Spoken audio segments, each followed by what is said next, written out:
We know that building safety is key to the work that we do with the families that we work with. And as an agency, we were privileged to be able to send a group of people in 2022 to the Safety Plan Practice Intensive.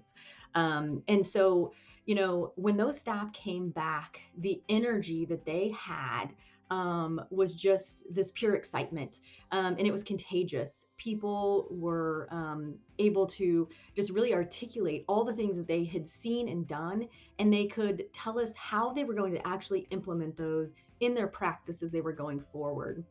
And so it was things that that excitement that they brought back. They knew that it was possible to do work with the family in a different way, and I think that was what was most exciting to them. Is they knew that sometimes it felt like we were setting families up for failure, and they didn't like that. We want to know how we can set families up for success, and this really helped them feel like we are going to be able to set families up for success.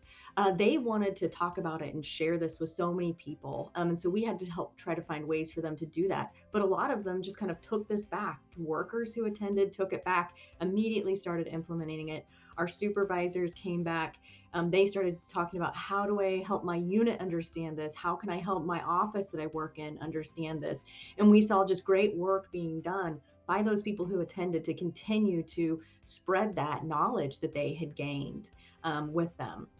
We started hearing stories in our regions about, just some of the creative things that they'd done, some of the success that they had had when they were using these different types of safety plans. And some of them weren't even from the people who'd attended. It was just they had heard about the great things they had learned from other people who had attended, and they took it and they ran with it. And I think that's one of the most exciting things that we saw, is that it brought back this excitement and this feeling of, I really can help families succeed.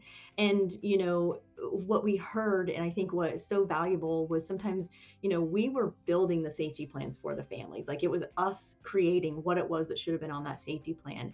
But this helped people realize that families can actually build that safety plan themselves. They know what is best. And so it's just that shift. It's that continued shift in how we're working with our families, to know that sometimes our families actually do know best, and they can come up with the best plan that would work for them. And that was what we saw brought back with that safety plan practice intensive, was really that they gained this understanding of how to build safety plans that were with the family voice to make that family successful.